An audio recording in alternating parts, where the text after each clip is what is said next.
Olá, pessoal, tudo bem? Sejam muito bem-vindos a mais um episódio do Atravessadamente, aquele programa que vocês sabem, né? Muitas provocações, muitas reflexões, sem respostas. As respostas cabem a nós. Então, bora refletir aqui junto com a gente. Lembrando sempre, valorizamos a sua autenticidade, a minha e a do convidado. Então, bora conosco hoje para falar de IA. O que é a IA? IA para todos. E o que isso quer dizer? Bora falar de tecnologia? A IA é um pedacinho, mas a gente tem um universo muito grande aí para explorar. E hoje eu tenho um super convidado que eu tenho a honra de trazer aqui, que é o Fred Scheible. Seja muito bem-vindo, Fred. Muito obrigado, Lina. Adorei o convite. É sempre muito legal a gente trocar ideias de inovação e sempre muito bom estar conversando aqui com você. Muito bom, viu, gente? Então, tecnologia, inovação. Bora falar. Gente, vamos abordar vários aspectos diferentes para a gente inovar para a tecnologia. Enfim, inclusive a IA que a gente fala tanto, que está no hype. Esse negócio é uma moda, veio para ficar? Vamos entender aqui com o Fred. Fred, se apresenta aqui para a turma, por favor. Legal. Bom, meu nome é Fred Scheible. Curiosidades, né? Nasci na Alemanha, né? Isso Minha aí. amor, vim para cá pequenininho. Amo o Brasil é incrível, né? Muito legal. Meus avós também vieram da guerra, né? Se formaram aqui, muito legal. E eu sempre gostei muito da tecnologia, né? Sempre, desde criança, me identifiquei muito com computador, né? Minha mãe um dia falou assim, você devia aprender. Fui lá fazer um curso com 8, 9 anos. E adorei, né? Eu vi assim, é o que eu queria fazer da vida. Então, sempre gostei muito.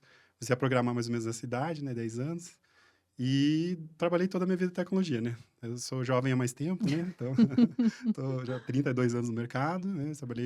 Comecei como desenvolvedor, passei por várias empresas interessantes, né? O Grupo TBA, hoje Global Web, né? A gente também, aqui né, em Curitiba também, algumas empresas de tecnologia bem interessantes.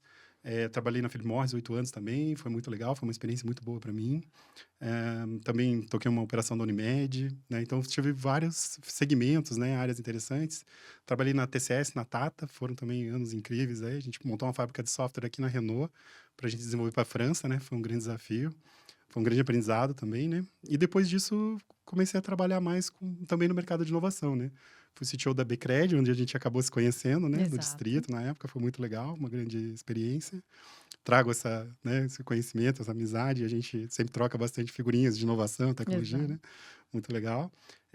E hoje eu sou o CTO da Moa Ventures, onde a gente acaba desenvolvendo alguns trabalhos juntos, né? Onde a gente tem um processo de Venture Capital e, no meu caso, eu trabalho na parte de Venture Builder, ou seja, a gente ajuda a acelerar conhecimentos, né, produtos, né, dentro das startups, empresas e desenvolver novas tecnologias. É Muito isso. bom. Gente, vocês estão vendo um super currículo, assim, uma visão, e assim, vamos aproveitar que o Fred está aqui para explorar tudo isso aí, vamos atravessar a mente do Fred, como eu gosto de falar, para a gente, enfim, desvendar esse mundo. E eu começo perguntando que foi a minha provocação lá no meu post. Vamos lá, Fred, a tecnologia é para todos? Eu vejo assim, eu acho que a tecnologia, ela está muito em discussão hoje, né? Será que a gente deveria usar, não deveria usar? A gente está usando demais, né? Medição. Acho que tudo é um equilíbrio, né? Mas mesmo sendo uma pessoa da tecnologia, eu gosto de falar que a tecnologia é um meio, ela não é o fim, né? Então, por exemplo, hoje ela é um meio para conectar pessoas de uma forma muito melhor e mais rápida, né? Às vezes com nem tão bem, né? Mas né, a gente tem essa questão. Mas ela é um grande acelerador, né? E eu vejo que, por exemplo, a história sempre nos ensinou que na medida que a gente tem os saltos tecnológicos, a qualidade de vida, a humanidade, né, como um todo, sempre se beneficiou. Às vezes a tecnologia foi usada inicialmente de uma forma ruim, mas depois ela foi evoluindo, né? E a gente acha que aí ela passa um pouco dessa história aí também, né? Desse momento da história que é bem interessante. Mas eu vejo a tecnologia como um grande impulsionador, né, conector e a gente vê aí com empresas, né, hoje o pessoal usa muito a tecnologia para escalar, né, o seu negócio e tudo mais. Mas ela é aquela questão que a gente sempre fala, né, tem que ter um bom propósito, tem uma boa ideia, um bom negócio, pessoas são importantes, processos são importantes, a tecnologia é só um meio de você escalar isso, né. É isso aí, bora lá, né? Para quem acha que a tecnologia tira o lugar de alguém, não tira, gente. Só muda a posição. A gente consegue entregar muito mais valor quando a gente tem um bom meio, que é o que o Fred está falando, no caso a tecnologia, para poder agregar aos nossos produtos, aos nossos serviços, enfim. Perfeito. Muito bom. Gente, o que, que eu quero trazer aqui com o Fred, que tem uma experiência muito legal, e eu acho que a gente fala de propósito, né? Então, não à toa, o Fred também trouxe isso. Fred, vamos falar de tecnologia cidadã, né? Então, assim, a tecnologia a serviço da humanidade. Porque a gente sabe, né? A inovação, ela é de pessoas para pessoas. Ainda num âmbito empresarial, a empresa tem um fim social. Mas falar um pouquinho de tecnologia cidadã nesse sentido, é do que a gente consegue fazer para melhorar a vida das pessoas, né, enquanto cidadãos. Conta um pouquinho dessa tua experiência e vamos, de repente, buscar alguns projetos legais para compartilhar com a turma. Não, muito legal isso. Eu acho que eu sempre me identifiquei muito em querer ajudar as pessoas. Às vezes esse é o meu maior propósito, vamos dizer assim, né? Eu gosto muito, me sinto bem fazendo isso. E eu vejo que para mim é através da tecnologia. Então eu sempre acabo usando bastante isso.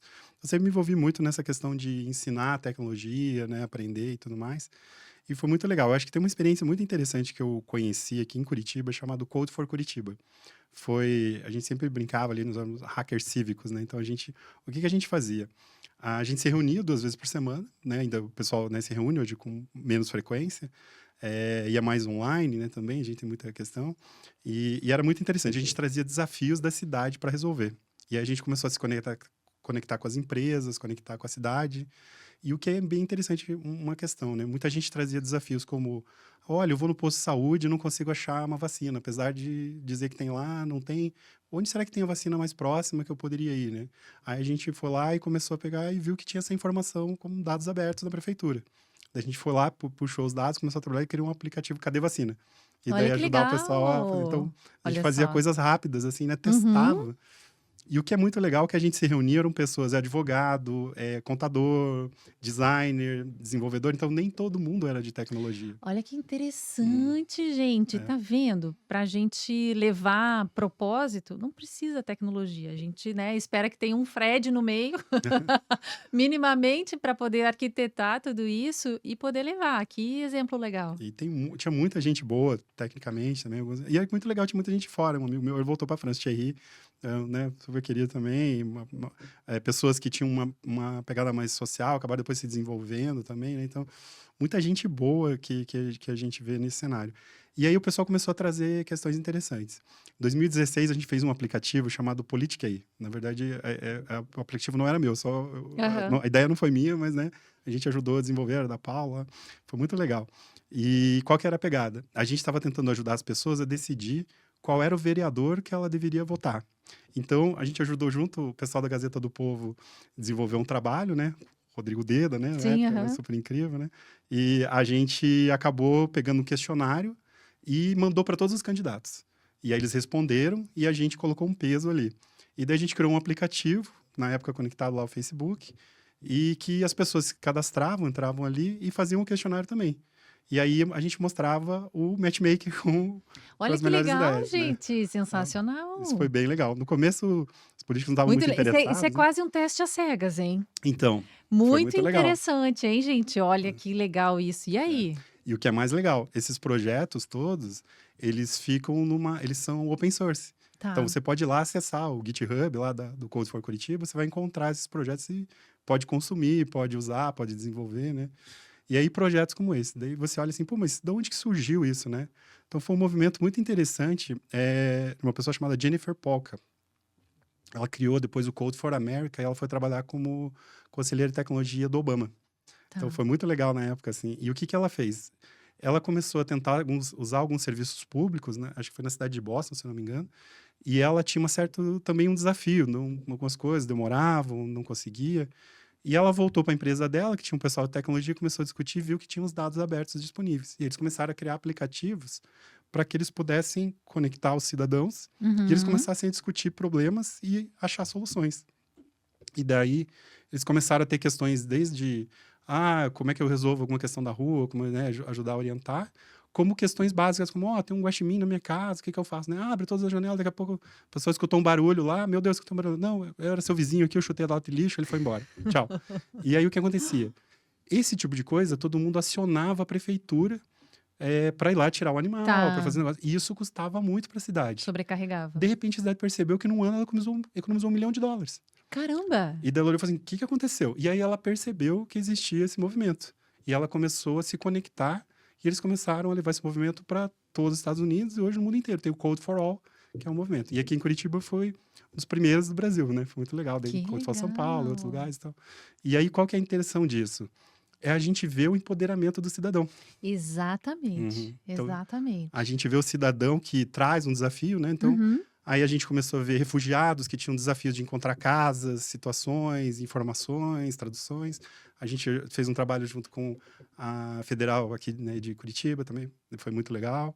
E entre outros. Então, foi muitos projetos nessa linha, né, para encontrar pessoas, para outros. Então, assim, projetos sociais. E tinha um projeto muito legal, a gente faz uma vez por ano, que a gente chama de o Dia de Dados Abertos. Então, na primeira final de semana de março, é feita uma avaliação de todos os dados abertos usando, né, umas tecnologias abertas, e aí uhum. você faz um ranking das melhores cidades, melhores dados, se Olha eles que melhoraram, né, legal. pioraram, e a gente apresenta isso. E é legal aqui, a gente teve várias reportagens, já o pessoal apresentando esse material, e a prefeitura chamou a gente para trabalhar junto com eles. Na época, a gente começou a melhorar a qualidade dos dados, trabalhar outras coisas, ajudou a desenvolver hackathons, né, para desenvolver algumas coisas. Então, muitos hackathons a gente rodava junto, né, vários Uhum. grupos, e o Code era um deles que ajudava a organizar, né, trazer informações. Então, assim, isso era uma coisa muito interessante.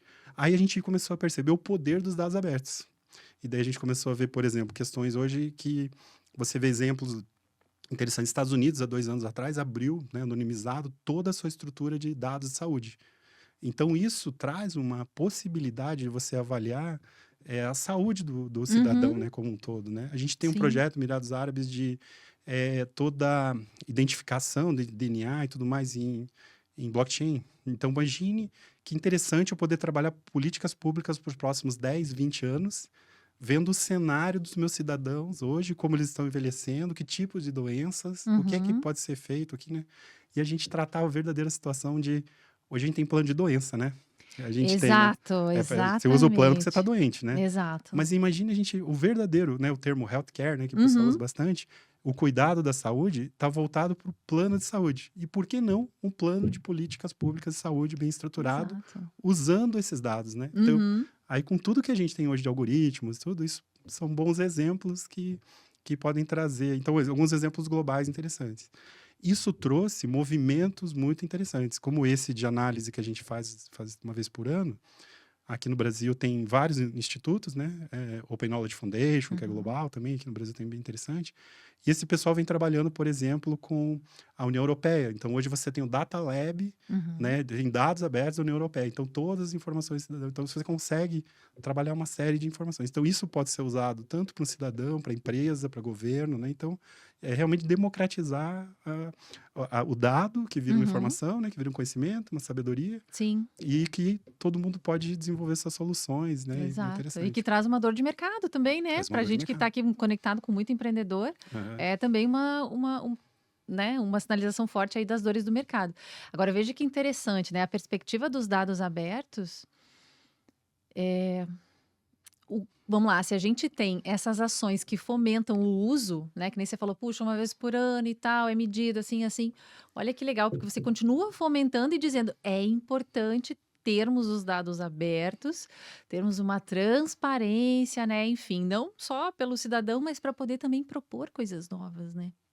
E a gente percebe que, assim, quanto mais dados abertos... Também é uma coisa muito interessante, né? A gente vê políticas globais ligadas até, por exemplo, hoje a ESG, ligados a questões como, por exemplo, muitas vezes empréstimo, né, para algum país, para alguma cidade, estado, está ligado à qualidade do dado que ele fornece. Então, como isso é importante, e essa transparência traz o quê? Uma visão melhor, discussões mais interessantes, a gente realmente buscar melhorar a qualidade de vida, né? Qualidade, diversidades inteligentes hoje, sem dados, né? Elas nunca seriam inteligentes, né? Então, Exatamente. essa é importante trabalhar isso. E é claro que nisso a gente também tem que tomar um cuidado. A gente fala, né, Lei Geral de Proteção de Dados, Sim, né, então, uma exato. série de coisas. A importância de... Existem dados anonimizados, né, disso, Uhum. que são públicos, mas também a gente entender que a gente tem que proteger o dado privado, né, do usuário, né? Então, isso também.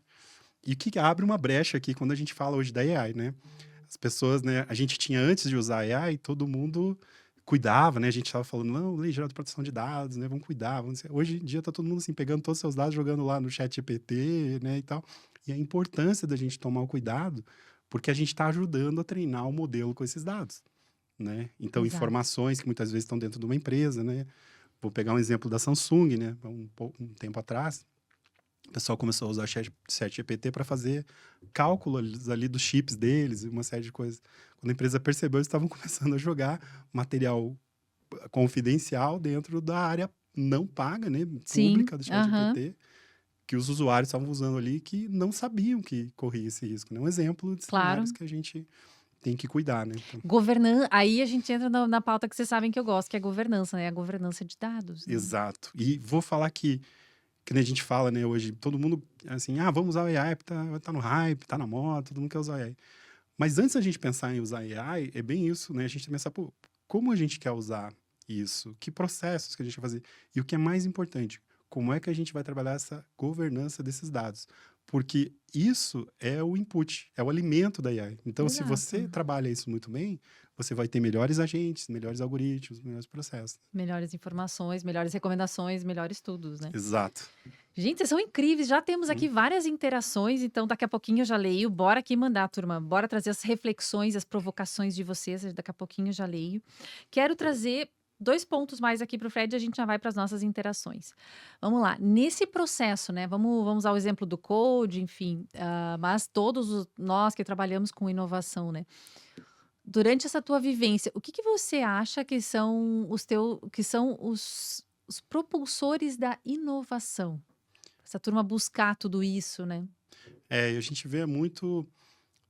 São questões, muitas vezes é uma dor, né? Então a Uhum, gente vê, né? A gente brinca muito, né? Quando a gente sim. fala agregar valor, né? Quando você vai olhar muitas vezes, então, ou você está trazendo uma solução melhor, mais eficiente, né? Algo que vai te ajudar a economizar e fazer as coisas de uma forma mais rápida, né? Também. Uhum, Ou é uma dor mesmo, né? De um cenário de, puxa, é muito difícil de fazer, incomoda, sempre falha, né? Questões como essa. Então, eu acho que esses são bons propulsores de inovação. Mas também a gente tem muita questão social, né? Então, por uhum. exemplo, eu vejo o exemplo de amigos aí que desenvolveram, por exemplo, soluções para autistas, né? Então, você começa a ver né, todo esse processo que antes talvez nunca fariam isso. Mas, por exemplo, teve um filho autista. E aí ele começou a falar, puxa, é um propósito para mim. Então, talvez, eu acho que isso, um proporcionador interessante seja Uhum, você encontrar um propósito naquilo, né? E que é o início, né? A gente sabe que o propósito é o exato. farol, né? Eu não posso sair dali, né? Tô ali olhando, mas no final eu também tenho que ter as ações, né? O que que eu vou fazer para conseguir aquele propósito é o que eu quero alcançar. Para isso eu tenho Exato, que ter alguns objetivos, colocar minhas metas, tenho que medir e fazer, né? Senão vira exato. só um sonho que você nunca vai alcançar, né? Isso é importante. E aí falar um pouquinho do que move, né? A gente que trabalha com a inovação e tal. Eu fico pensando um pouco nesse ambiente, né? Que a gente olha a turminha crescendo, as crianças e tal. Vamos lá. Eu penso muito em criatividade, curiosidade. Mas o que que você vê de iniciativa legal que você acha poxa, isso realmente gera um impacto? Eu vejo aqueles, enfim, laboratórios makers, algumas coisas assim. O que que você acha que Eu, você que foi uma criança é, de tecnologia, conta um é, pouquinho desses eu processos aí. sempre adorei desmontar tudo, entendeu? É que eu acho que talvez a minha maior motivação foi a curiosidade. Tá. Então eu sempre olhei e falei, pô, como é que um rádio funciona? Como é que, né? Às vezes tragava um rádio e ia lá e desmontava, né? Até aprendi a arrumar, né? Essas coisas, então eletrônicas, essas coisas. Numa época que a gente não tinha muito acesso, né? Sim. A gente tinha um livro distante, né? Alguma telecurso, Aham. né? Uma coisa assim. E dedei minha idade agora, pode. Né? Nem vamos falar mais, deixa É. assim. Mas o que eu acho interessante é que isso hoje está disponível em qualquer lugar. Uhum. Então, por exemplo, né, quando a gente fala hoje de open source, né, que a gente fala, então, não, a gente tem open hardware, né? Então, agora você pode trabalhar com uma série um Arduino, né? Então, assim, é acessível, é barato e muitas vezes isso está disponível, por exemplo, na sua cidade, né? Então, tem uma escola pública, tem uma região ou muitas vezes alguma escola especializada nessa linha. Ou tem espaços makers, que nem a gente fala que você pode começar a testar. Eu acho muito interessante aproximar a criança desse espaço, porque ela vai aprender questões não só de hardware e software, que é interessante ter o básico. Não estou dizendo que todo mundo tem que criar seus robôs em casa, tem que fazer isso, mas é um conceito básico de entendimento, né? Para quando você entrar no mercado de trabalho, você entender por que o computador não liga, o que acontece, né? Adoro isso. Aham. Aí vou chamar o cara da TI e liga na frente dele, né? Exatamente, É isso, sempre assim. é sempre assim. E o software trava, né? Então a gente tem que saber aquela Sim. diferença, né? que a diferença do hardware é o que você chuta e o software é o que você xinga, né? Exatamente. E aí você tem lá, assim, por exemplo, questões como que você pode resolver. Uhum. Então, aprender esse básico. Mas tem uma coisa muito interessante. Assim como a matemática é importante para desenvolver, né, o conhecimento, resolver problemas, esse tipo de situação também ajuda a desenvolver a criança a aprender a desenvolver problemas da vida real. Então, é interessante que ela vai aprender ali a planejar, ela vai testar, vai errar, vai se frustrar, vai tentar de novo, vai conversar com alguém. Então, ela vai aprender como que ela resolve problemas sozinha ou Uhum. como ela também com outros, né? Então, aprender a buscar, encontrar caminhos para isso. Eu acho que é um grande aprendizado que talvez, em algum momento, a gente vê que se perdeu e eu acho que é importante a gente voltar a trazer isso. Então, não é... Eu acho que é muito cuidado que a gente tem, não é tempo de tela. Que, né? Porque hoje em dia a gente tem muito esse Sim. negócio assim, às vezes eu vejo, eu confesso, eu vejo uma criança de 1, 2, 3 anos com uma tela na mão, às vezes ficou assim, elas ficam ali passando, né? Uhum. Porque aquilo ali não tem um aprendizado, não tem um conhecimento. A não ser que seja talvez um jogo educativo para aquela criança naquele momento, né? Sim. Mas eu diria que é importante a gente tomar o cuidado de quando e como, né? Hoje em dia a gente já está vendo Sempre. que Uhum. é interessante você voltar a desenhar, a escrever, né?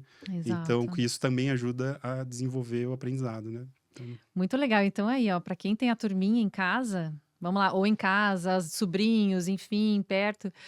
Hoje em dia é mais difícil da gente achar um rádio para desmontar, né? Mas não dá para ficar bravo se ela quiser desmontar alguma coisa aí, querer ir atrás, entender, enfim. Bora incentivar também, né? legal. Turma, vocês são incríveis. Eu vou aqui começar com as nossas interações. Já botei meu óculos. Deixa eu até Bora trazer lá. um exemplo, né? Meu Vai sobrinho, contando, né? vai contando. Ele também, desde cedo, começou a ir, por exemplo, hoje ele monta o computador dele, abre, desmonta, faz as coisas e tal. Então, é um aprendizado que ele, né, ao invés de contratar alguém, ele vai lá. E ele foi lá também, foi procurar, hoje ele quer jogar, ele aprendeu por exemplo, a gente falou de jogos, né? Aham. Pô, a gente vê muita gente, hoje você vê com a AI, você cria muita coisa, né? Uhum. Mas, pô, pega lá um Unity da vida, pô, tem todo Aham. um ciclo de aprendizado de forma gratuita, tem português e tudo. Então, é só você ir lá buscar.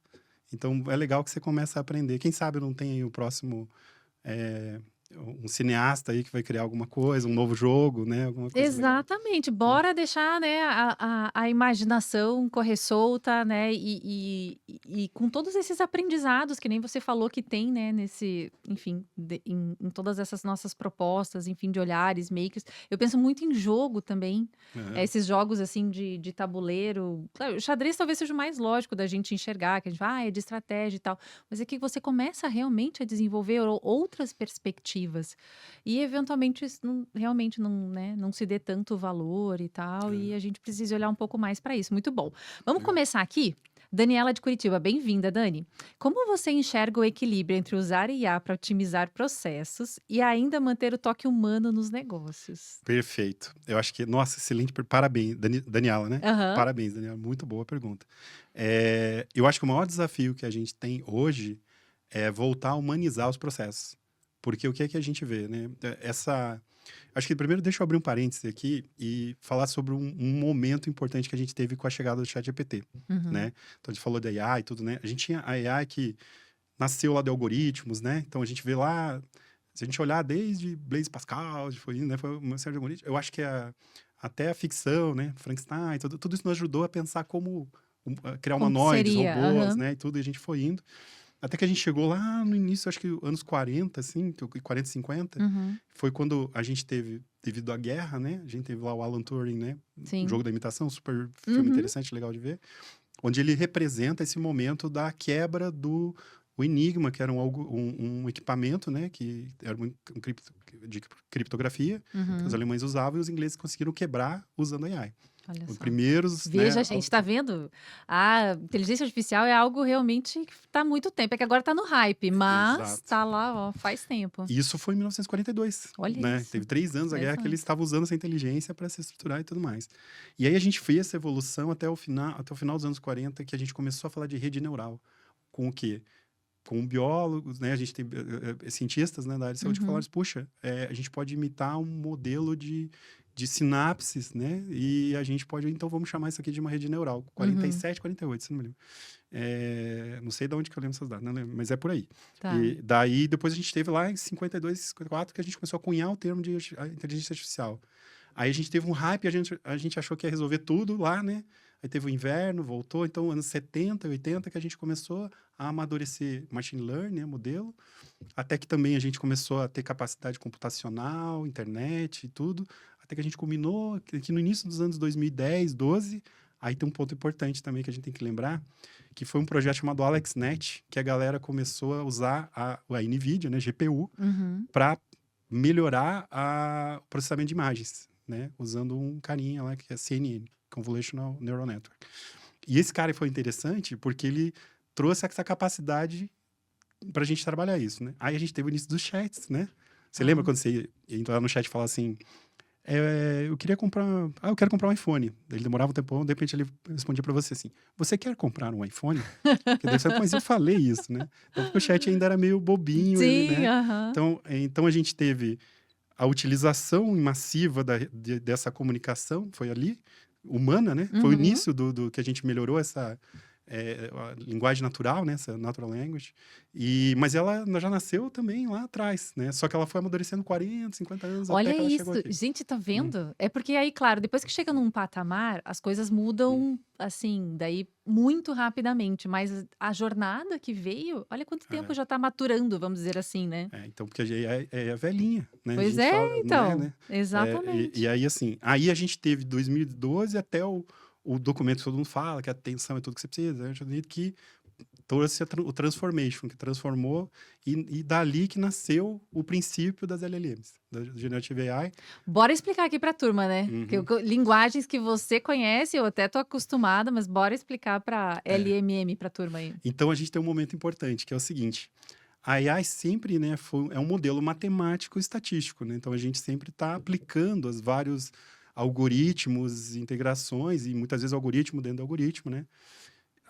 Importante, né? A AlexNet nos trouxe essa possibilidade. A gente também já estava falando de rede neural, só que a rede neural eram coisas muito simples, eu tinha uma camada ou outra. Daí a gente começou a colocar um monte de camada no meio, ou seja, sinapses neurais mais complexas. Aí virou o Uhum. Deep Learning, né? A Ah, gente começou a falar Deep Neural Network, né? Que a gente uhum. começou a se aprofundar, né? Mas ainda assim, a AI ela precisa de muita coisa para ela imitar um cérebro humano, mesmo hoje. Né? Então, assim, Tá aí, ó, a interpretação de uma Dani, imagem, tá aí, né? ó, a Dani. Então, agora só ligando aqui, até que a gente chegou agora aqui, a gente quebrou a barreira com a Generative AI, né? O ChatGPT trouxe isso, que a gente tinha AI preditiva, mais matemática e estatística, e essa AI de agora, ela quebrou a barreira da comunicação. Então, ela nos ajudou, nós como pessoas não técnicas, né? Poder pedir para o ChatGPT criar uma imagem, fazer um negócio e trabalhar isso. E aí veio outro desafio. Agora, a gente tem a gente está perdendo a humanização disso. Então, a gente está começando a automatizar tanto que a gente está percebendo que ficou muito artificial. Uhum. Então, dei toda essa volta só para responder a Aham, pergunta dela, mas eu queria só claro. contextualizar que esse desafio de quebrar a barreira da comunicação aconteceu no final de 2019, que evoluiu para 2022, que foi o Uhum. ChatGPT 3.5, né? Outubro, novembro. E daí a gente teve agora, então estamos vendo há 3 anos isso agora, vai fazer 3 anos, né? E a gente percebeu que o boom, né? Todo mundo está usando lá, criando seu fluxo, seus agentes e buscando automatizar tudo.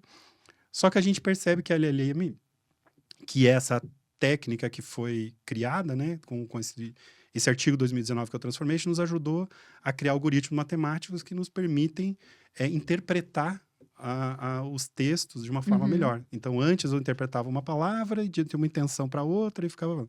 Agora eu consigo interpretar um texto inteiro Uhum. que eu converto em algoritmo matemático. A gente chama de tokens. Tá. Então, eu vou lá e ainda é um algoritmo matemático, ele vai ver. Então, quando eu faço uma pergunta no ChatGPT, ele me responde. Só que se eu apagar o chat e fizer a mesma pergunta, Ele vai responder é diferente. diferente. Porque ele não é determinístico, é o nome disso.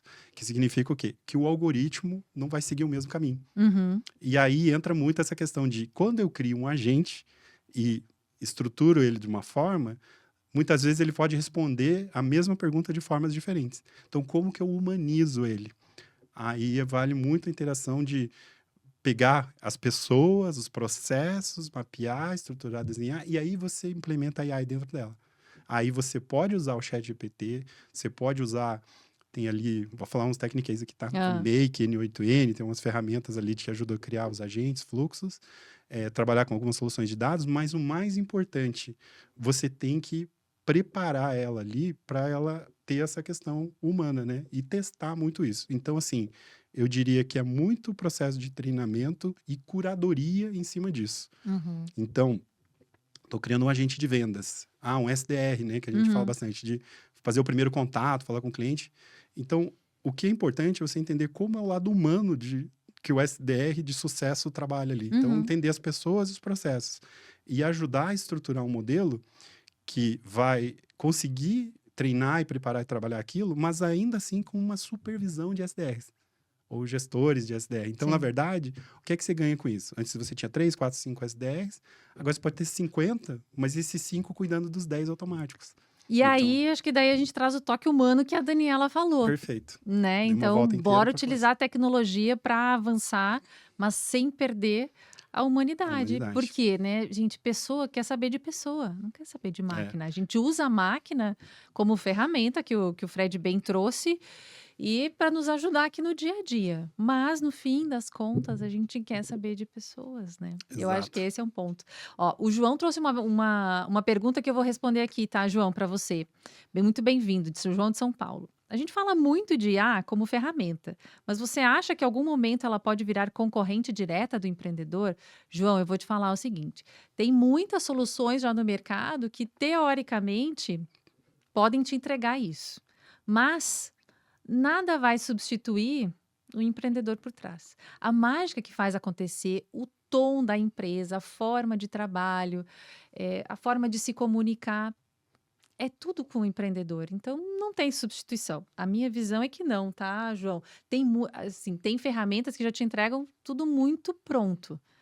Cabe a você aí dar o seu toque de mestre aí e poder aproveitar esse flow mais uma vez, porque é uma ferramenta. O Rafa de Floripa pergunta o seguinte: bem-vindo, viu, Rafa?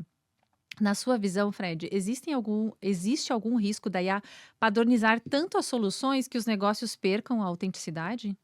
Esse é um ponto que, engraçado, né? Até vou fazer um parênteses. Outro dia eu vi uma imagem, não tem nada a ver com EA, mas Tá. uma coisa importante. Era uma imagem, assim, de 3 tipos de casas. No sul, no nordeste e no sudeste do Brasil. Uhum. E cada uma delas tinha uma característica, dependendo da cultura e tudo mais. Aí mostrou da atualidade, as 3 são iguais. Então, ou seja, não precisa nem olhar para a AI para a gente ver que isso já Aham. estava acontecendo, né? Então, a gente tem que realmente tomar esse cuidado, porque a gente está procurando tanto escalar usando a AI, que hoje a gente fala bastante de... Porque vale lembrar o seguinte, tudo que a gente está usando a AI são questões que foram treinadas, ou estão sendo treinadas com o que já aconteceu, ou está acontecendo. Só que Uhum. quando a gente fala de o fator humano, a gente está falando de criatividade, a gente está falando de uma série de questões, muitas vezes elas não são tão aplicáveis e tangíveis como esses modelos estatísticos matemáticos. E a gente usa muita questão intangível aqui. Sim. E isso ainda não conseguimos imitar. E talvez a gente nunca consiga. Né? A E gente talvez não fala... queiramos, né? Exato. E aí, quando a gente fala hoje de dados sintéticos que estão sendo utilizados para a criação desse tipo de coisa, pode ser que a gente caia nessa situação. Aí quem vai se destacar? Quem humanizar a AI.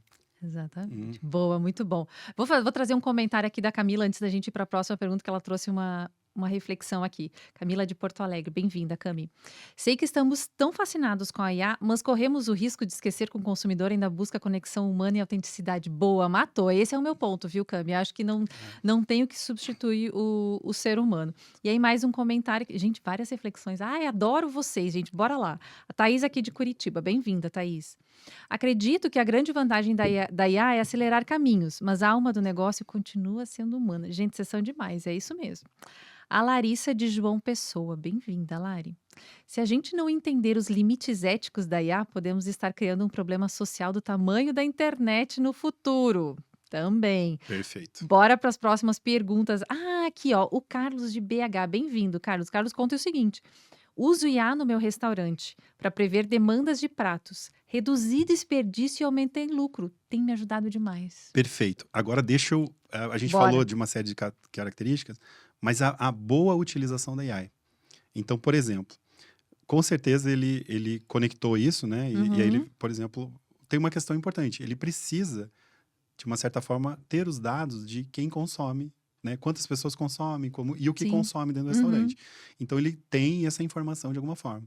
E aí ele usou a AI com esses dados e começou a buscar um modelo que permitiu que ele conseguisse identificar, por exemplo, talvez, nesse dia da semana, nesse dia do mês, nesse período, nesse cenário, ou até questões econômicas, né? Por exemplo, o país é uma situação melhor, as pessoas gastam mais, Sim. né? Ou até não almoçam mais fora de casa, né? Uhum. Então, a gente começa a ver. Então, isso são fatores, né, e variáveis que, se você souber aplicar, e aí que é interessante, tem AIs diferentes, né, e tudo mais, né, que a gente fala muito assim, por exemplo, Perplexity AI, é bem interessante, que ela é muito boa para aquisição de conhecimento, estruturação e tudo mais, né. ChatGPT tem uma parte de diálogo muito boa, né, então a comunicação dele também é bem interessante. O Claude é mais técnico, voltado para desenvolvimento. Todas elas podem ser usadas para as mesmas coisas, mas umas têm nuances e situações. E vale lembrar que esses são impulsionadores que, desde o pequeno negócio, a grande empresa pode e deveria usar. Então, assim, eu acho que tem um fator muito importante. A gente ainda vê muitas pessoas usando a AI de uma forma pessoal. Assim, é só o meu chat e tudo mais. Uhum. Mas isso aqui já é um exemplo de um empreendedor olhando para o seu negócio e vendo que ele poderia aplicar isso. Então, talvez ele trazer alguém, tem mais alguém aqui de administração, do financeiro, vamos olhar para a logística, quando que a gente deve Exato. comprar, né, e melhores momentos e tudo. Então, super bem aplicado, né? Muito legal, né? Vamos lá. Uhum. Ó, o Eduardo de Fortaleza, bem-vindo, Eduardo.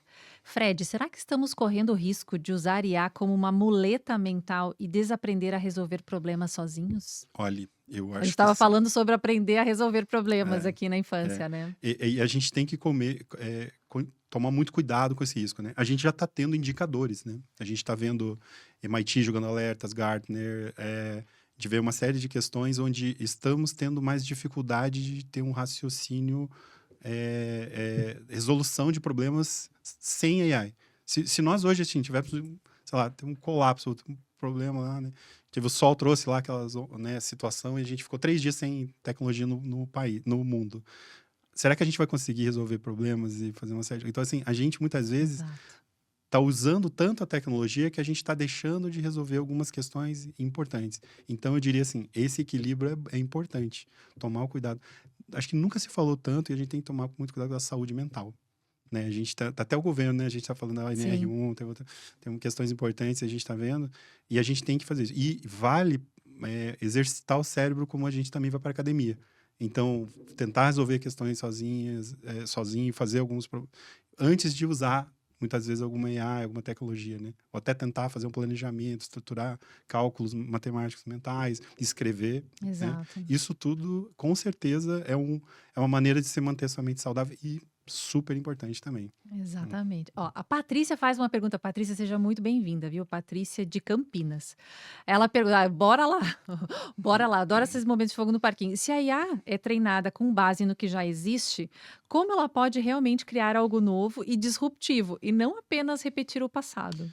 Essa é uma boa pergunta. É que muitas vezes a gente está tendo, por exemplo, assim, agora a gente vê, vou criar uma imagem, né? Então, onde a gente definiu, mas o que acontece? Você usa esses modelos estatísticos e também o que você está trazendo ali no prompt, né? A gente usa Uhum, muito prompt engineer, né? O termo que a gente aprender como perguntar da melhor forma possível, né? uhum.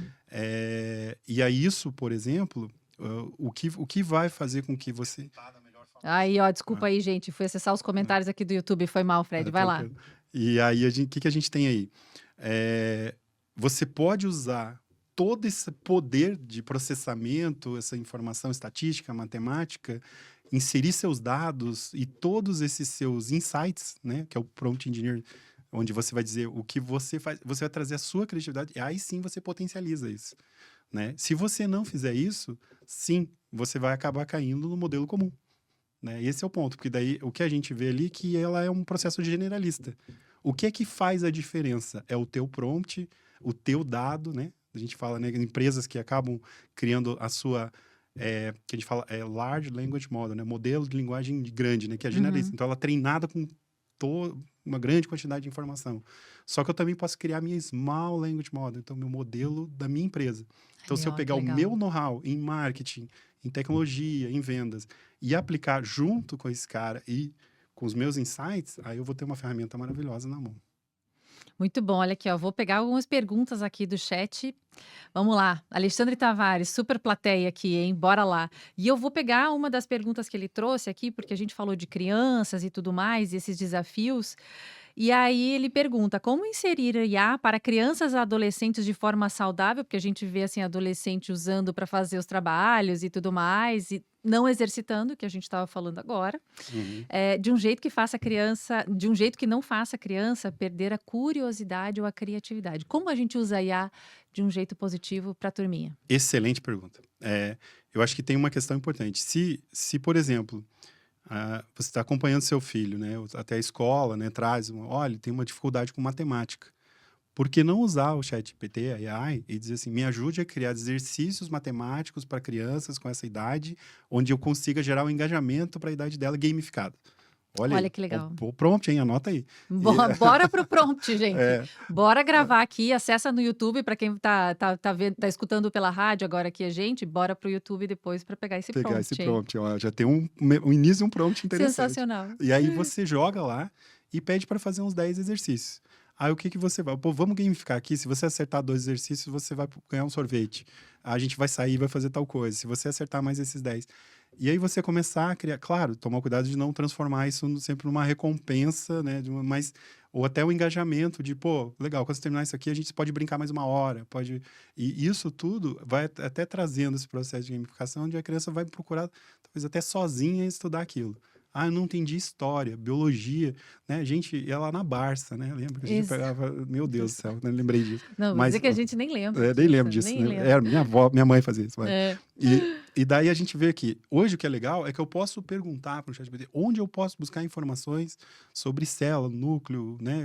Como é que aprender física, química, né? Então, isso é interessante que eu acho que a gente acaba usando a AI ali para eu vou gerar uma imagem disso, fazer uma brincadeira, mas a gente acaba não usando esse outro lado ferramental, né? Muito legal, muito legal. Uhum. Gente, deixa eu aproveitar aqui, então, agradecer aqui a nossa audiência do YouTube, agradecer o Alexandre Tavares, Ricardo Mendes Júnior, que está aqui com a gente também. Super obrigada pela participação. Bora lá, gente, então, para as nossas interações aqui, para a gente ver o que mais que a turma está perguntando aqui. O Leandro de Manaus. Bem-vindo, Leandro. Você acredita que existe um limite ético onde a IA não deveria entrar nos negócios, como, por exemplo, decisões de contratação ou demissão? Eu acho que a gente tem, assim, a regulamentação é necessária. Eu acho que é um ponto importante e a gente tem que tomar muito cuidado com isso. O que a gente tem que tomar o cuidado é que deve haver uma forma de realmente o treinamento da AI deve passar por alguns processos, critérios e avaliações, né? Até para a gente não usar em questões, né? A gente está vendo aumento da criminalidade, né? Deepfake, uma série de coisas também. Então, esse tipo de situação precisa ser bem trabalhada. E a gente também tem que tomar esse cuidado. Só que um grande alerta que eu traria aqui são dois. Uma eu acho importante ter questões de regulamentação, políticas públicas, mas quem vai avaliar isso, essa aplicação e a forma de trabalhar isso, também tem que ter esse know-how em trabalhar isso com tecnologia. Então, não adianta, por exemplo, a gente pegar eu vou usar um termo que eu vou apanhar por isso, tá? Vou pegar um advogado para fazer um software. Ou pegar um desenvolvedor para criar uma lei. Sim. Entendeu? Mas agora com o ChatGPT eu posso. Mas eu vou usar o ChatGPT para me ajudar a criar uma lei. Como eu não tenho aquele aprendizado do advogado, eu não tenho aquele background, não estudei para isso, eu vou achar lindo aquele texto e vou querer aplicar aquela lei. Agora, ele vai perceber que tem critérios e situações ali que são até, digamos assim, absurdos, né? Assim como eu vou pegar o código que ele vai fazer e que pode rodar e tudo mais, eu vou ver, puxa, mas talvez tenham formas melhores de fazer isso aqui, né? Então, agora, se nós dois sentarmos para fazermos esse processo, eu vou ajudar a avaliar como fazer isso da melhor forma possível dentro da tecnologia e ele vai ajudar como fazer isso na lei. Então, assim, é um conjunto, né? Exato. Ó, vamos continuar agradecendo aqui as presenças do YouTube. Então, Matheus Jesus, valeu, Jesus. Jesus conosco é sempre excelente. Obrigada, viu, Jesus? Obrigada, querido. Luiz e Helena, minha mãe, obrigada pela audiência de sempre, mãezinha. Muito obrigada mesmo. Bora lá. Aí, ó, gente, eu gosto assim que essa turma que escuta aqui, que participa do Atravessadamente é incrível, né? E a gente olha realmente para as pessoas. O Lucas aqui de Curitiba, ele pergunta o seguinte: vocês acham que o uso crescente de deepfakes pode confundir crianças e jovens sobre o que é real ou falso na internet? Pode. Com certeza. Eu acredito nisso também. Apesar de que eu acho que isso passa por um processo de educação. Então, a gente tem que... Hoje, infelizmente, a gente tem que mostrar que isso vai acontecer na vida deles, né? Uhum. E mostrar como isso acontece. E também como eles podem identificar isso. Então, eu entendo que é um processo de educação. E, é claro, a gente também tem que desenvolver novas formas de trabalhar, monitorar e garantir que isso seja tanto evitado quanto penalizado, né? A gente vale lembrar que hoje a gente já tem várias AIs que existem processos ali de checagem, quando alguém vai pedir alguma coisa, um prompt, e ela perceber que é uma coisa ilegal. E Olha que ela, inclusive, já legal, que está ótimo isso, é entrando em legal. cenários de... Há uma discussão de como isso deve ser reportado para as autoridades. Então, assim, ou seja, isso também já é uma questão importante que está sendo tratada, né? Sensacional, muito bom, né? Uhum. Porque vamos lá, né? Os seres humanos são incríveis, né? Mas tem uma parcelinha ali que quer ser mau caráter, né? Então, bora incentivar boas ações, trazer uma boa educação, né? Enfim, a gente tem que trabalhar dentro de casa também ali o ser humano antes de qualquer coisa, porque isso é um reflexo, né? O que a turma estava É. falando aqui. Tem um alerta importante, que muita gente já fala, mas é também tomar cuidado com muita exposição de crianças nas redes sociais, né? Porque você pode pegar fotos de crianças e envelhecer elas e Uhum. criar, por exemplo, identidades falsas, uma série de coisas que pode até não ter. Alguém pode olhar e falar, mas isso não tem tanto impacto agora. Agora imagine essa criança quando ela ficar adulta, ela vai ficar próxima daquela imagem. E ela já pode estar até com cenários na internet, mas, ou seja, Uhum. de uma certa forma, ter uma reputação visual já ser comprometida, né? Exatamente, ó. Hum. Matheus de Curitiba, querido, você fez a mesma pergunta aqui de deepfakes, então vou já considerar aqui que essa tua contextualização, obrigada aqui por ter trazido, viu? Vamos lá aqui, ó. Bora lá, Thalita de Curitiba. O programa hoje está demais. Obrigada, viu, Thalita? Eu tenho convidados incríveis. Eu agradeço muito a audiência de vocês. Vamos lá, aqui, ó. Duas perguntas voltadas aí bem a quem é da área. A Cíntia está perguntando o seguinte, que em outras palavras é assim, se a arma, né, vai virar contra o atirador. Ó, você acredita que a IA pode substituir líderes empresariais no futuro?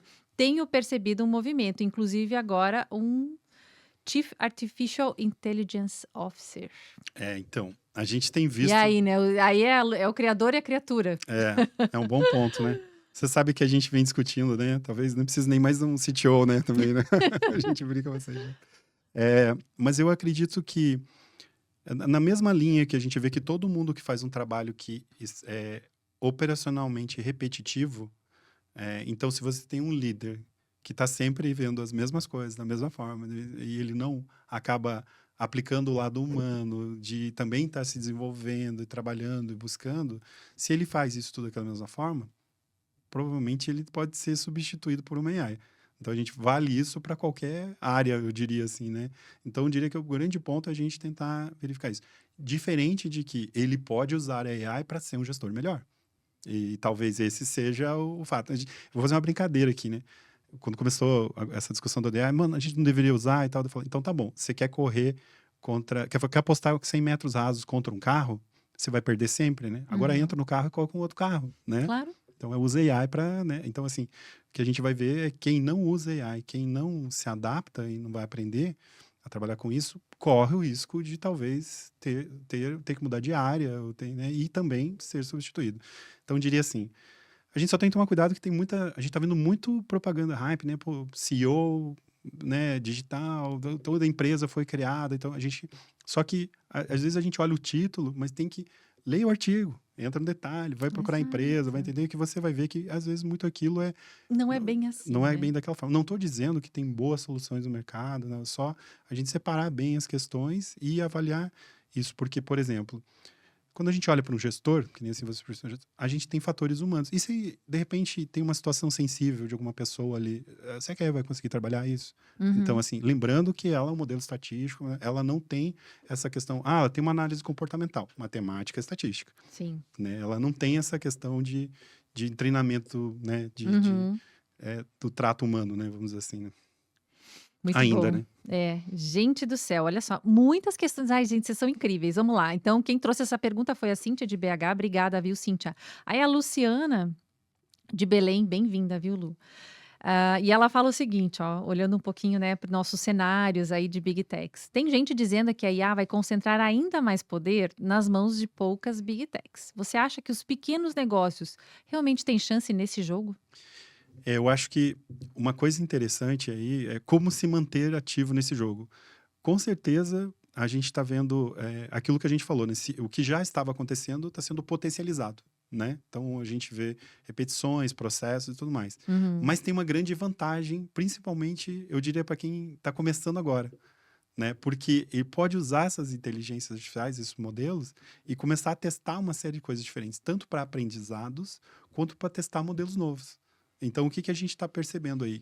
Startups pequenas começando a fazer a sua validação, trabalhar o seu modelo, usando esse tipo de inteligência e depois estruturando um negócio. E uma grande vantagem que você tem hoje, por exemplo, antigamente, se eu começar um negócio novo, e principalmente vou usar a tecnologia, eu tinha que contratar um profissional de tecnologia para, inclusive, fazer esse processo mais básico de ideação e validação. Uhum. E isso era muito caro, você aumentava, tinha muito risco, e na maioria das vezes não funcionava. Então, hoje, por exemplo, você pode fazer isso. Pode ser que você não faça o melhor software possível, mas você validou a sua ideia para depois você buscar um investidor, trabalhar. Então, eu acho que também pode ser usado como um impulsionador. Uhum. Mas eu também vejo que algumas das big techs, né, até as próprias, né, a gente vê, estão começando a tentar criar todo um ecossistema para você rodar tudo lá dentro, né? E aí eu acho que isso pode ser, de uma certa forma, eu tomaria um cuidado de rodar todo o teu negócio num lugar só, né? Então, Uhum. só uma questão, e a gente sabe como negócio, a gente tem que sempre tomar esse tipo de cuidado, né? Bora lá, a Camila aqui de Curitiba, ela traz uma outra provocação. Se empresas como a Nvidia e OpenAI investem bilhões em infraestrutura, isso significa que só grandes players vão dominar a IA. Será? Vou dar um exemplo aqui, legal. Eu acho um bom ponto. Quando a gente agora viu esse boom das LLMs, né, da Generative AI, a gente viu, né, primeiro a OpenAI, logo depois, né, claro, a gente viu, Microsoft investiu, já tinha investido lá, a gente viu a Google, a gente começa a ver outros players, né, e muita gente que acabou saindo da OpenAI, Perplexity, né, então você vê os descendentes, né, Anthropic, né, mas você pode ver que também muitos desses caras bebiam da mesma fonte, né? Começaram lá no Google Brains, né? Tem que falar um cara super incrível, que eu super acompanho, gente. Andrew Ng, é o professor de Stanford, cara fantástico, assim. Ele é um cara que ele fala assim, a AI deveria ser que nem a eletricidade, todo mundo deveria ter acesso. Então, eu digo isso porque ele é um cara que ele democratiza muito a AI. Então, ele traz muita coisa interessante. Se você quiser acompanhar os pequenos players que ele mostra que estão se Olha destacando em só muitos que desses legal. cenários. Então, por isso que eu vou dizer, Uhum, será que bem são só legal, os grandes? exatamente. E, inclusive, tem uma solução brasileira aqui, o Creo AI, bem legal, né, do João. E foi lá, ele apresentou lá ele tem uma solução bem interessante, chama Deep Learning.ai, o Andrew Uhum. Ng. E a gente teve um brasileiro mostrou o Creo AI lá, né, trabalhando. Então, muito legal. Tem um curso lá dessa tecnologia brasileira. Uhum. E aí eu vou levar uma outra coisa. Todo mundo falou de LLM e tudo, mas a gente está começando a perceber alguns limites matemáticos ali também. Então, talvez a gente vai ter que começar a pensar em explorar outros modelos. A gente está, agora, a gente já está lapidando essa tecnologia. Então, a gente está usando Fine Tuning, tem não sei o quê, tem treinamento com isso, né? Só que tem em Singapura, a gente acabou de ter um modelo interessante, que chama HRM, né? E esse modelo, ele traz uma linha de pensamento, de raciocínio humano, onde você usa quase nada, muito menos tokens e recursos bilionários para treinar uma Small Language Model. Olha isso. Então, eu diria assim, em Tem Singapura nasceu oportunidades. uma oportunidade que, mas será que vai substituir? Não sabemos, mas ela está demonstrando um grande potencial. Então, tem espaço. É só isso que eu queria dizer e dá uma olhadinha que tem muita coisa legal no mercado. Muito legal. Gente, passou voando a nossa hora, a gente já está quase terminando aqui o Atravessadamente Socorro, tantas interações legais, eu agradeço demais vocês. Quero trazer aqui um ponto da Sofia, e aí eu acho que é legal de você trazer aí da tua jornada como líder em tecnologia, tá? Sofia de São Paulo, bem-vinda, viu, Sofia? Com a IA avançando, não, não, não, desculpa. A Sofia fala o seguinte, gente, vamos lá. Só para desconfundir aqui o que eu confundi. A Sofia fala, com a IA avançando rapidamente, como podemos ensinar crianças a usar tecnologia com responsabilidade? Essa é a primeira. Se quiser falar já. Bom ponto. Eu acho que a primeira é sempre que a gente fala do processo de educação, né? Então, eu lembro, por exemplo, nós não tínhamos EA, mas há um tempo atrás, nos meus filhos, a gente tinha o acesso à internet. Uhum. Aí, por exemplo, o que acessar, o que não acessar, como. Então, a gente tinha muito diálogo com eles, né? Então, a gente alinhava, acompanhava, trabalhava. Então, assim, e às vezes falava, não, mas eu travo tudo dentro de casa. Ele vai lá no vizinho e vê a internet lá, né? Então, Exato. aí, assim, é um processo de educação, né? Que é demorado e tal. Eu acho que o momento agora é muito participar desse processo da educação da tecnologia. Então, ou seja, aquilo que a gente falou aqui da matemática. Uhum. Da mesma forma, a criança incentivar, né? Você sabe como que funciona um foguete? Pô, como é que os caras foram para a Lua? Tanta Vamos coisa procurar aqui, legal pô, para como é que eles procurar. fizeram e tal. Uhum. Se você começar a provocar esse tipo de curiosidade, você talvez vai ajudar ela a buscar e aplicar a tecnologia da melhor forma possível. Se não tiver esse espaço, ela vai preencher com o que ela achar interessante. Exatamente, com o que ela escutar, eventualmente com Com alguns os coleguinhas, amiguinhos, amiguinhos, os exatamente. memes, as brincadeiras, né, e tudo mais. Exato. Uhum, Bem isso, né? uhum. Vamos lá. O Bruno de São José dos Campos. Bem-vindo, Bruno. Como líderes podem ensinar ética no uso da IA para suas equipes? Perfeito. Eu Bora acho que contar um pouco aí da tua jornada, como que você é, leva esse ponto? eu acho que é um ponto bem interessante isso, né? Porque eu acho que a ética ela existe em qualquer momento, dentro da tecnologia ou fora, né? Então acho Exato. que esse é um primeiro ponto, né? Eu acho que é muito essa questão de primeiro deixar muito claro a cultura da empresa e esses canais abertos, né, para discutir isso, né? Sempre muito claro o que é a ética, como ela é aplicada dentro da empresa Uhum. e como que você pode trabalhar isso. E esses canais abertos. Porque muitas vezes isso pode acontecer na sua liderança direta, pode ser com um colega, com outra coisa, e é muito importante ter isso em aberto, né? E aí, quando a gente olha para a AI hoje, infelizmente a gente está vendo também a aplicação errada dela, né? Eu acho que como empresa hoje tem um desafio porque ela ainda é muito nova e muitas vezes a empresa não está vendo como está sendo usada a AI em alguns cenários, Uhum. né? E às vezes é de forma pessoal e tal. Então pode correr um risco como esse. Você perceber, procura os mesmos canais que você já usa na empresa, né? Compliance, né? E tudo. Uma empresa pequena, como atuar, né? Eu acho que diálogo, trabalhar isso, ou se é uma coisa num negócio ilegal, as autoridades, né? Eu acho que a gente tem Exato. que buscar, é importante olhar para isso. Mas eu diria assim, a questão ética, ela é muito essa questão de ter muito claro o que Uhum.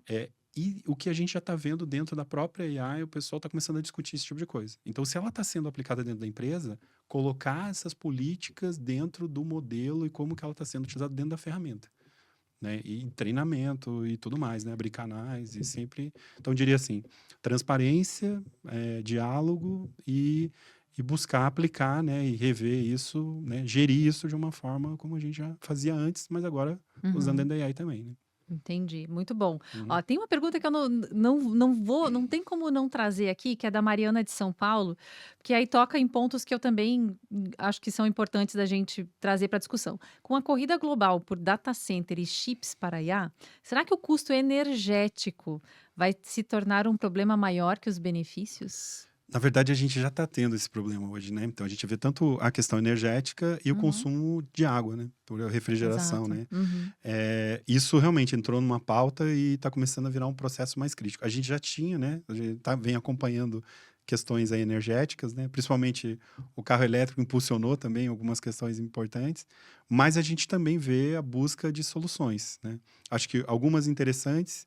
A gente vê que talvez países que têm essa matriz energética mais bem desenvolvida, como o Brasil, é um grande candidato a data centers, né, que podem talvez até ser mais interessantes. Até por essa questão hidrelétrica, né, e Uhum. tudo mais, e também talvez até de resfriamento por questões hídricas mesmo. Então, Aham. a gente vê oportunidades, né? Por outro lado, a preocupação de como que a gente pode trabalhar isso. Aí a gente vê algumas iniciativas, né? O Bill e Melinda Gates, a fundação, vem desenvolvendo um projeto, se eu não me engano, o Wyoming é um estado onde eles estão buscando revisitar a utilização da fissão nuclear. Então, como uma possibilidade de revisitar esse processo e de uma forma mais segura, moderna, e que a gente sabe que é uma das energias mais limpas que existem e pode mudar o jogo. Assim como a gente vê várias outras alternativas. Mas, por enquanto, a gente está muito em estudo. E isso está demonstrando também que corremos o risco de algum momento, nos próximos anos, ter provavelmente um Impactos. impacto muito maiores. Mas já estamos sofrendo eles por causa da IA, com certeza. Muito bom. Gente, vou fazer umas considerações aqui, porque a gente precisa terminar o programa, infelizmente. Então, bora para o próximo Atravessadamente aqui. Mas vou trazer o que o Thiago trouxe aqui. Thiago, querido, aqui de Curitiba, obrigada pela tua consideração aqui. Adoro como o podcast consegue transformar temas complexos em conversas leves e inspiradoras. Parabéns pelo programa incrível. Obrigada, Legal. viu, Thiago? Eu falo, gente, convidados incríveis, a gente sempre consegue desenvolver umas pautas lindas. E muito mais com a interação de vocês. Então, assim, a gente falou um pouco de ética aqui, e aí hoje eu ainda estava falando com algumas startups pela manhã para falar justamente sobre isso, assim, quais são os valores do teu negócio, como você transfere isso, como que você concretiza isso na tua cultura para que isso seja tão forte que se alguém identificar, como o Fred falou, poxa, identificar que alguma coisa tá esquisita, que você tenha um canal, que as pessoas tenham essa liberdade para enxergar enfim, né, trazer sempre perspectivas positivas, de ética, honestidade, né, buscando o melhor para o próximo. Então, assim, gente, quero agradecer demais a presença de todos, vocês foram incríveis aqui, muitas considerações, muitas provocações e reflexões. Fred, adorei atravessar a mente aqui com você, foi muito legal, obrigada por compartilhar tanto conhecimento da tua jornada, que é muito interessante, ela é diversa dentro da tecnologia, e é isso que gera riqueza. Então, brigadão por compartilhar conosco. Não, eu que agradeço, né? Você falou de convidados, mas tem um host como você, é incrível, né? Sempre muito bom. Você consegue tirar o melhor da gente, às vezes, né? De uma conversa. Então, pô, só tenho que agradecer, né? Então, foi muito legal e também depois posso deixar meus contatos, canais, né? Quem quiser Muito bom. falar um pouquinho mais de AI, discutir, né? A gente nem gosta. Né, exatamente. Gente, Super legal. Fred Scheible, tá? Fred É, com Y. legal. Scheible com SCH. Fechou. Então, brigadão, viu, Fred? Valeu mesmo. Gente, brigadão. Até o próximo Atravessadamente. E até mais. Valeu. Obrigado, tchau, gente. Tchau, tchau. Valeu.